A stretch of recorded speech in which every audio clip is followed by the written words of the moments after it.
Well, ladies and gents, good morning. It does give me some joy when people at least talk back at me when I plan an interactive session.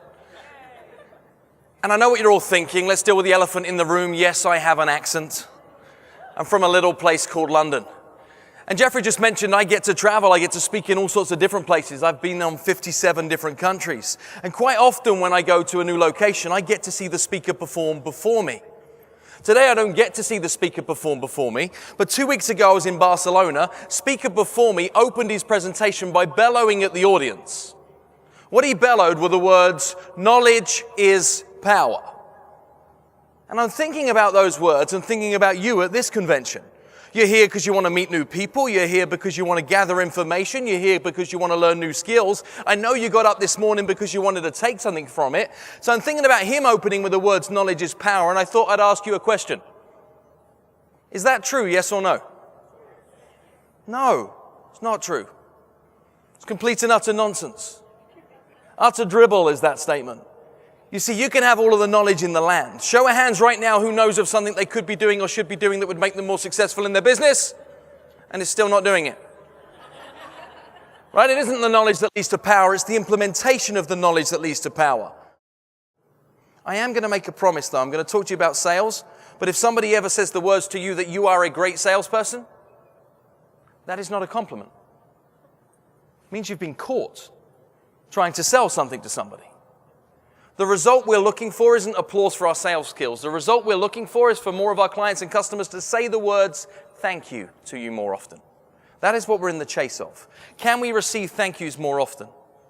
And then maybe they pay the money we ask, but that's a different thing. We're going to talk about a number of changes that you can make to your words, changes that you can make to the conversations that you have to make more of your conversations count. But before we do so, who would like more brand new customers? Customers they don't have right now. So if you want more brand new customers, what is the very first thing you should do? Ask, right? That works. You could ask for more customers. This is what almost every industry does. They say, "We want more customers." They say, "We're open for business. Would anybody like to be a customer? I'd love more customers. Please buy from me. Buy from me, and I'm the cheapest, but I'm the best. And I'm local, I'm the most convenient, I'll be there quick, I'll do anything you possibly could do." Now show of hands in this room, who's got a client they wish they didn't have? There is a giant difference between sales and marketing. Giant, giant, giant difference. What salespeople do is they choose their customers. Whereas what marketeers do is they get bees around a honeypot. They say, "Come, show up to the honeypot." They try and attract as many bees as possible, but they can't control where the bees are. See the clients that you have that you wish you didn't have? Is that somebody you strategically hunted down and said, "I'd love to hang out with you more often"? Or is it somebody who just showed up one day, came through a web form one day, picked up the phone one day, arrived in your space without permission? See, if you're not choosing your customers, it means your customers might be choosing you. If they're choosing you and you're not choosing them, what might be one of the reasons that they chose you? Here's one, just to think about. It might be because somebody else decided they didn't want them as a customer anymore. Which would quite literally mean you are feeding on other people's waste. Just let that sit for a second. Who's good at darts? You're good at darts. See, I thought so. You look like a winner to me, right? So we're going to play the game of darts. What we're going to do is we're going to play a little game right now. And in the game of darts, we're going to throw 3 darts each, and the person with the maximum score wins. In the game of darts where I come from, maximum score is in the 20, but the triple, not the bullseye, so triple 20 is 60 points. So maximum score is 180, right? 60, 60, 60. We're going to throw 3 darts. You get to go first. What did you hit? Straight in the triple 20. See, I said she was a winner. What I didn't tell you about this game, though, is the person who wins buys drinks all night. That's the deal, right? Okay, so I'm going to throw my first dart. Pow! 7. See, I'm not so good, but you're way in the lead. Your name was, sorry? Ali. Ali, what do you hit with your second? Not a triple 20. What now? 12. She's still way in the lead though, right? She's on 72. I'm on 7. Here I come with my second dart. Pow! 11. See, I told you I'm not very good. What are you going to do now? Hey? Come on, Ali, what you got? 2. In the 2. So what she got? She got a treble 20 and then an 11, was it? No, treble 20, then a 12, and now a 2. So 74 you've got. I got an 11 and a 7, which is 18. I don't think I can come back from here, but I'm going to give it everything I've got. Focus, focus, focus, focus. Pow! Triple. 1. It's next to 20. It's kind of close. So thank you for the drinks. Thank you for playing the game. That was kind of you. What was the purpose of playing the game? Well, first we had fun, right? Here's the other thing, though, is what would have happened if I didn't aim at triple 20? What might I have hit? Barmaid? Ceiling? Floor? See, what happened was, though, every time I missed treble 20, I still contributed towards my score. The exact same thing is true with the perfect person you're looking to be able to do business with. If we played darts all day, every day, we made it our profession, do you think we'd land it in triple 20 more often? If it was the thing we needed to do for our livelihoods? The exact same thing is true with perfect target market client. Is you start practicing by saying, I'm aiming at that, I'm aiming at that, I'm aiming at that, enjoying every time you miss, knowing every time you miss, you still contribute to your score. What happens is 2 years, 3 years, 5 years, 7 years down the track, you're like, I love my people. But you made it happen. We learned earlier on that one of the biggest reasons that people don't ask for the things that they want in life is why? Fearful of rejection. So what if I could kick off with a sequence of words that would allow you to be able to invite just about anybody, to do just about anything, and the result be completely rejection-free? Would that be useful? Yes. See, if I wanted you to be able to consider one of my ideas, what I might do is I might preface it with these words. I might preface it with the words, I'm not sure if it's for you. See, if I preface an idea to you with the words, I'm not sure if it's for you, what does the little voice do? It does a couple of things, right? First thing it does is it says, well, I'll be the judge of that. Right? That's the first thing. And the second thing the little voice does is it says, what is it? Right? Curiosity is piqued and you lean in and you want to be able to find out more about what this thing is. There is a 3-letter word, though, that is a sequence on the end there. 3-letter word that should be avoided at all costs. In fact, it gets used in so many sets of circumstances in daily life without people understanding the destruction it causes. See, if you've ever been in a feedback session, maybe with an employer in the past that says, hey, I love what you do here, and I know that you're giving it your best, and your experience is valuable to us, and I like the fact that you're trying to make changes, but what is the only part you remember? And then everything that follows it. So what the word but does is it negates everything that came prior to it. So what that means, if I want to preface an idea to somebody and I say, I'm not sure if it's for you, but little voice goes through a journey. It says, I'll be the judge of that. It says, what is it? It says, well, that doesn't matter. Gimme, gimme, gimme. That's what the voice does. Let's see how this plays out. What if we wanted, say, somebody to consider some commercial photographs because we knew their website looked shoddy? Hey, I'm not sure if it's for you, but next time you're looking to do your website, would you be open to perhaps having some professional shots? Hey, I'm not sure if it's for you, but one of our wedding couples decided to be able to go on and have a collection of albums and some physical prints in their home. Is that something you might be open to? See what happens when I preface an idea with the words, I'm not sure if it's for you, but it allows you to be able to put whatever you want after it. What's the worst that happens? They can't even say no, they just say thanks. That's interesting. That was useful. Can we see application for that? Here is another little sequence of words. Show of hands in this room who sees themselves as open-minded. Take a look around. Got about 85% of the hands. I'm pretty sure that 15% of the hands wouldn't have even raised, like regardless of what I asked. Now, have you ever been in a situation where maybe you've come home from work and you're kind of tired? You maybe have had a long day, a long load of travel, you come back into your house. And what I want you to imagine is this edge of the stage here. This edge of the stage is your couch. You walk in, you're feeling a little tired, you look down at your couch, you make a bold decision. You're being very decisive. What you decide is you decide, I'm going to sit on you. And you do it. You get down on the couch, you sit down on it, and it goes something like this. Familiar? And you start to think to yourself while you lay like this on the couch, you start to think, you know what? If I go get changed, man, I'm going to be so much more comfortable. I will. I know it. Not a doubt in my mind. Yeah, that'd be good. What if I lay that way? Woo! That'd be a game changer. Yeah, that'd be great. But you know what? This is fine. Yes? How many of your customers, clients, or prospects are fine as they are? You're talking to them about the things that you can do to help, and they go, I know! I believe you! I don't have a doubt in my mind. I'm 100% certain and convinced that what you're saying is true, and I get it. And they're going, but I'm fine as I am. Maybe you're a commercial photographer, and what you have is people that you're trying to show what you can do is demonstrably better than what they have right now. Yet they have a system and process with a DSLR that they bought for $500 and the white box that they take all their pictures for their website in, and you know that they're shoddy, but you know you can make a difference. They know you can make a difference. It's not even about the money, but they're sat there this is fine. So you, sir, your name is? Tony. Tony, what do you do? I'm a portrait artist. Now, what do you think I might think if I was to receive that answer?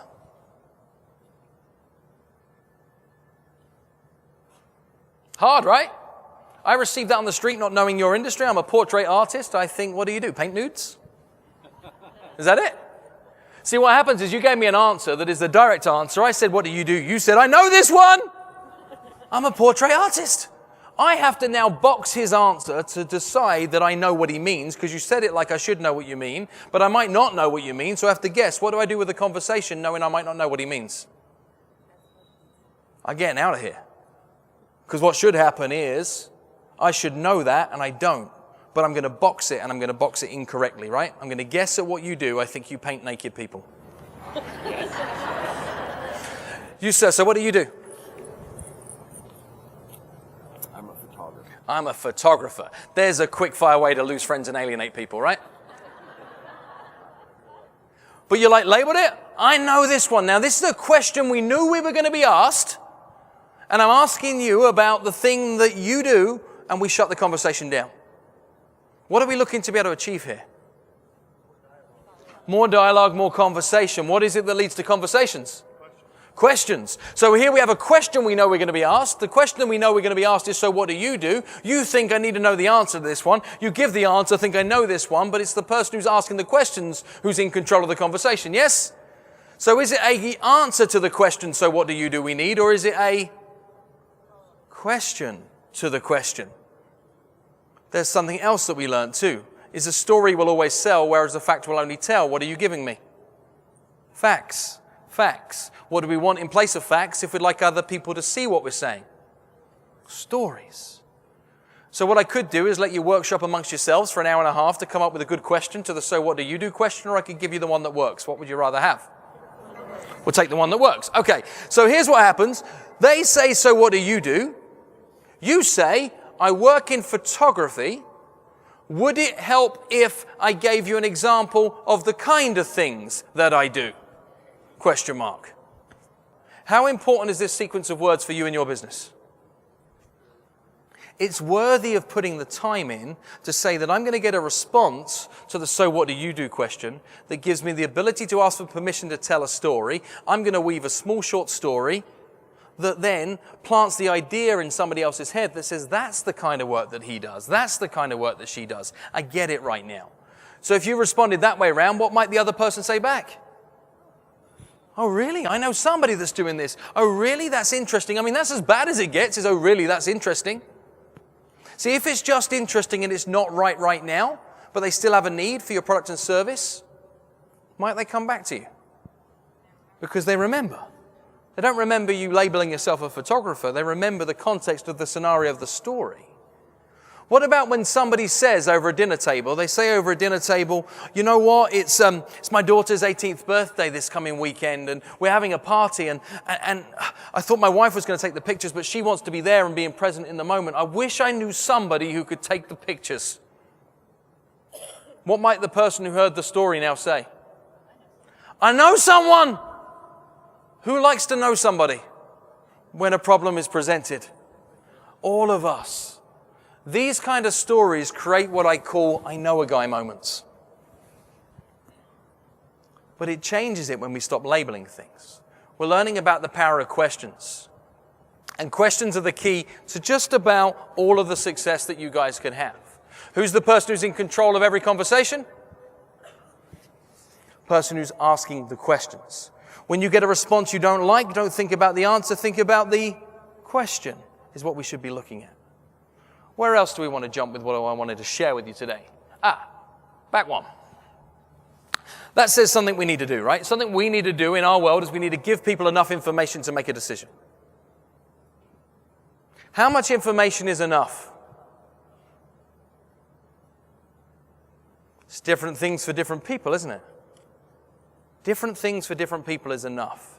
This was perhaps put best by my late grandma. Huge mentor in my life was my nan. My nan once said to me, she said, Phil, if everybody thought in the exact same way, wouldn't the whole world like to marry your grandfather? People think differently. They need their information packaged in slightly different ways.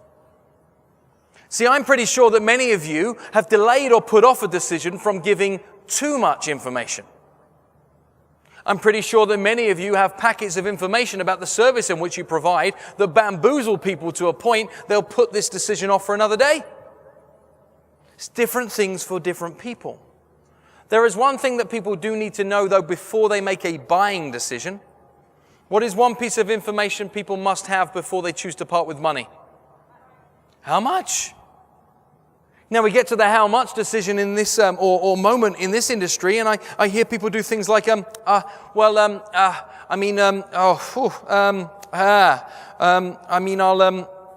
send you an email. I hear some people do worse than that. Some people say, what's your budget? Do you know the budget is like a mythical creature that doesn't really exist? Maybe has wings or like a dragon or thing, but it's not real, right? Show of hands in this room who's ever spent more money on something than they said they would.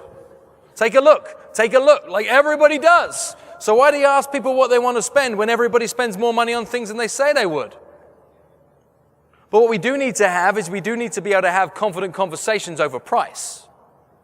See, if I have the word price written in my right hand and the word value written in my left hand, and price comes out ahead of value, which one looks bigger? But if I can get the value out there ahead of the price, which one looks bigger right now? So you have to want the thing before you know how much the thing is. It's the way this works if you're in a value-driven business. We have to get the value all out there up front.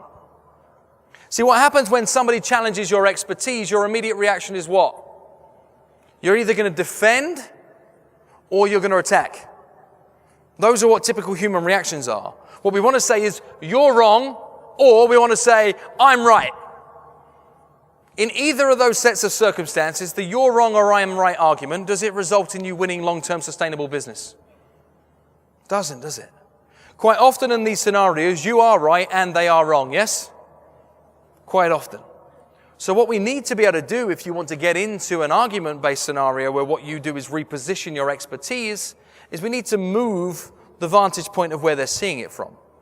Instead of getting them to think that they're right, you have to get them to see they might be right based on the angle that they're looking at it from.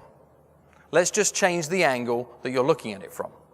What do? We do a question back in the other direction that challenges the foundation of their strong opinion. And we fuel this conversation or this question with curiosity. It's going to start with words like, what do you know about, or what do you understand about? So they try and squeeze you on time. You say, well, what do you know about the importance of preparation time and what that goes on to be able to achieve for you in the finished shot? What do you know about that? What do you think everybody's going to say? I don't know. Which has earned you the right to be able to respond in a way that says, this is why we do it this way. They say the guy down the street's $1,500 less than you. You say, well, what do you know about the differences between our work and theirs? They say, well, I don't really know. You say, well, would it help if I explain the difference so you could make more of an informed choice? They say, yeah, sure, that would help. See, that setup gives you the platform to be able to respond from. If you just respond with well, you know, we've been doing this a long time and I carry more equipment and our experience is more valuable because of, then you sound desperate. The second you say, what do you know about the differences between blank and blank, and they say, I don't know. It's your expertise. See the difference? I'm going to finish with a handful of fun things. Sometimes just a change in words can change everything. What do we think about the word cost? Massively overused word, particularly in the United States. How much does it cost for this? What do you feel about the costs in your life? Good thing or a bad thing? If you're to say, it cost me, what are you saying in terms of the energy you're attaching to that thing? It's negative energy, right? Costs her. Cost is money out and nothing back. In fact, cost is a four-letter C word that, like some others, should be banned. See, if somebody gives you money and you give them something for it that brings them returns, what is that thing called?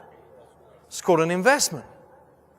So if you ask people to invest in your services, then you watch how it changes the perception of what it is that you do. You reframe it when they say, how much do you cost? You say, well, typically clients invest somewhere like this sum of money because of blank, blank, and blank.